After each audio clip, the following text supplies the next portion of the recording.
ಯಾಕೋ ನಮ್ಮ ಹುಡುಗಿ ಇವತ್ತು ನನ್ನ ಮೇಲೆ ಕೋಪ ಮಾಡ್ಕೊಂಡಿದ್ದಾಳಲ್ಲ. ಏನು ವಿಚಾರ ಗೊತ್ತಾಗ್ತಾ ಇಲ್ವಲ್ಲ. ಏನಿರ್ಬೋದು? ಹ್ಞೂ. ಓಯ್, ಯಾರೋ ಅದು ನಮ್ಮ ಹುಡುಗಿ ಮೇಲೆ ಕಣ್ಣಾಗ್ತಾ ಇರೋದು? ನೋಡೋಕ್ಕೆ ವೈಟಾಗಿ ಕ್ಯೂಟಾಗಿ ಚೆನ್ನಾಗಿದ್ದಾಳೆ ಅಂತ ಕಣ್ಣಾಗ್ತಾ ಇದೆಯಾ? ಬರ್ತೀನಿರೋ ಮಗನೇ, ನಿನಗೆ ಮಾಡ್ತೀನಿ. ನಿನಗೆ ನಾನು ಯಾರು ಗೊತ್ತಾ? ಹೆಬ್ಬುಲಿ ಹೆಬ್ಬುಲಿ ನಾನು. ನನ್ನ ತಂಟೆಗೆ ಬಂದರೆ ಅಷ್ಟೇ.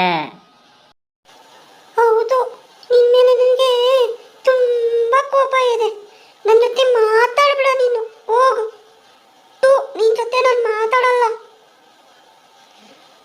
ಮತ್ತೆ ನಾನು ಏನಾದರೂ ಕೇಳಿದ್ರೆ ತಂದು ಕೊಡಲ್ಲ ಅಂತ ಹೇಳ್ತೀಯ ನೀನು. ಅದಕ್ಕೆ ನಾನು ನಿನ್ನ ಜೊತೆ ಮಾತಾಡೋದು ಬಿಟ್ಟಿರೋದು. ಹೋಗು, ನಾನು ನಿನ್ನ ಜೊತೆ ಮಾತಾಡಲ್ಲ. ನೋಡಲಿ ಏನು ಚೆನ್ನಾಗಿದ್ದಾನೆ, ನಾನು ಅವನ ಜೊತೆ ಹೋಗ್ತೀನಿ. ಹೋಗು, ಬೇಡ ನೀನು ನನಗೆ.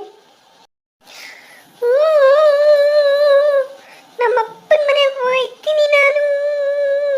ನಿನ್ನ ಜೊತೆ ಇರಲ್ಲ ನಾನು. ಹೋಗು. ಇವತ್ತು ಯಾಕೋ ತುಂಬ ನನ್ನ ಮೇಲೆ ಕೋಪ ಮಾಡ್ಕೊಂಡಿದ್ದಾಳೆ ನಮ್ಮ ಹುಡುಗಿ. ಯಾವುದಕ್ಕೂ ಸೈಡಲ್ಲಿ ಹೋಗಿ ಕೂತ್ಕೊಳ್ಳೋದು ಬೆಟರು. ಇರಲಿ, ಸೈಡಲ್ಲಿ ಕೂತ್ಕೊಂಡಿದ್ದು ಆಮೇಲೆ ಹೋಗಿ ಅವಳಿಗೆ ನೈಸ್ ಮಾಡೋಣ. ಇರಲಿ ಇರಲಿ. ಯಾರದು ನಮ್ಮ ಹುಡುಗಿನ ನೋಡ್ತಾ ಇದ್ದಾನಲ್ಲ ಆ ಥರ? ಏಯ್, ಯಾರೋ ಅದು? ವಾ, ನಮ್ಮ ಹುಡುಗಿ ಯಾಕೋ ಅವನ ಕಡೆ ಹೋಗೋ ಥರ ಕಾಣಿಸ್ತಾ ಇದೆ.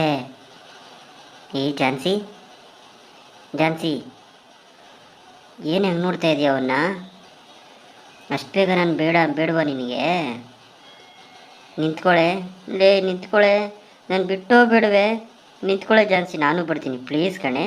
ನಿಂತ್ಕೊಳ್ಳೆ, ನೀನು ಏನೆಲ್ಲ ಕೇಳ್ತಾ ಇದೆಲ್ಲ ಕೊಡಿಸ್ತೀನಿ ಕಣೆ. ನಿಂತ್ಕೊಳ್ಳೆ ಪ್ಲೀಸ್ ಕಣೆ. ನನ್ನ ಬಿಟ್ಟು ಹೋಗ್ಬಿಟ್ಲು. ಈ ಕಣ್ಣಲ್ಲಿ ಇನ್ನೂ ಏನೇನು ನೋಡಬೇಕೋ